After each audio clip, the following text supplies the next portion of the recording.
MotorWeek, television's original automotive magazine, on Speed Channel. Your host for MotorWeek, John Davis. Well, hello and welcome again to MotorWeek on Speed Channel. We're glad to have you with us. When it comes to small, sporty cars with a practical, youthful appeal, there's no doubt that Honda Civic is a favorite. But today's Generation Y buyer doesn't necessarily want a vehicle that's equally appealing to mom and dad. They're looking for something a little more extreme. Well, to meet that need, Honda is doing something they rarely do. They're taking a chance and have come up with a new concept that they hope will find a home in this narrow and very fuzzy segment of the market. So, will they succeed or will they find themselves out of their element?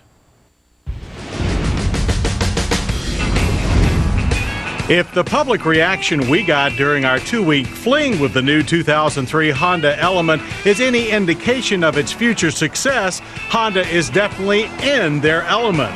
But our time spent with the Ohio-built Element also revealed that even the most well-thought-out target group-based marketing plan can be completely skewed by reality. Because while Honda marketing honchos went to great lengths to explain how the Element is targeted at Generation Y single males, we found plenty of tot-toting boomers who found it mighty intriguing too. And why not? The Element's cavernous interior is packed with plenty of innovative features that all generations should find appealing.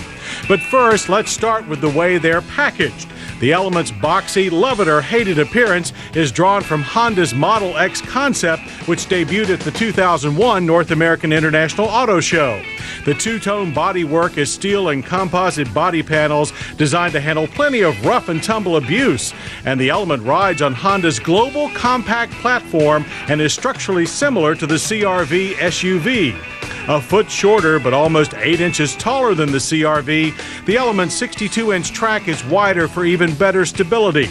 The Element also comes with standard 16-inch wheels versus the CR-V's 15-inchers. But then the Element really goes its own way with a clamshell-style side door configuration. With the front doors opening at a 78-degree angle, the rear doors at 90 degrees, and no B-pillar to get in the way, the Element offers a wide minivan-like side opening for easy loading of friends or furnishings. The low and completely flat floor helps too, and that floor is constructed of thermoplastic olefin top coat or TPO and coated with urethane, rendering it virtually indestructible and extremely easy to clean with a wet sponge. Also easy to clean are the comfortable manually adjustable front bucket seats, which are covered in a durable waterproof fabric. Both have 11 inches of fore-aft travel, and the driver gets manual height adjustment. But when it comes to seating options, that's just the beginning. Both front seats lay flat into the rear seats to form a comfortable recliner. Lay the 50-50 split rear seat backs flat too, and you have the makings of a bed. For cargo hauling, the rear seats can be flipped up to the sides or removed completely. Versatility continues with a split tailgate that doubles as a seat and a folding front passenger seat that lets you load items up to 9 feet long. Four-wheel drive Elements add a removable rear skylight to handle the tall items you can't go home without. Back up front, behind the tilt steering wheel, the driver faces a color-keyed 3-pod gauge cluster, and to the right, an abbreviated center stack that houses in the up-level EX model the controls for the 270-watt audio system with an independently controlled subwoofer. This system also features a port to plug in an MP3 player. The center stack also contains the large CR-V-style rotary climate controls and a rally-style shifter from the Swift Civic Si. Under the hood, you'll find the CR-V's 2.4-liter twin-cam 16-valve I-VTEC 4-cylinder. This high-strung little power plant produces 160 horsepower and 161 pound-feet of torque. Our front-drive EX tester briskly moved to 60 in 8.1 seconds and on through the quarter-mile trap in 16.2 seconds at 86 miles per hour. The engine revs quickly, and our drivers were impressed with the strong torque throughout the rev band. Our Element's 5-speed manual also received rave reviews for its preciseness and just right feel. A 4-speed automatic is also available, and so is the CR-V's capable real-time 4-wheel drive system. Element's handling and ride quality are handled by a tow-controlled McPherson strut setup up front, and due to the low, flat floor, a compact double wishbone system in the rear. That compact design cuts down on the suspension travel somewhat, so the ride is stiffer than the CR-V's, and its boxy styling makes it look rather ungainly. But those looks are deceiving, as the Element hustled through our low-speed slalom test with surprising agility.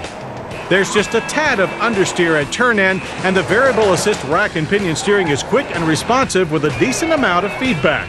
Body roll is also minimal for a vehicle that looks so top-heavy.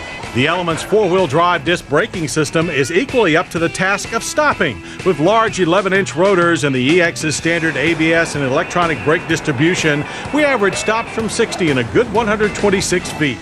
When it comes to the 2003 Element's pricing and availability, there's good news and bad news. The good news is that prices will start around $16,000 for a front-drive DX and top out at under $23,000 for a well-optioned four-wheel drive EX. The bad news is you'll have to wait until December to buy one, because that's when front and four-wheel drive automatics and front-wheel drive manual Elements will arrive in showrooms. A four-wheel drive manual will follow next spring. Only time will tell if this rather daring move for Honda in both concept and styling will pay off.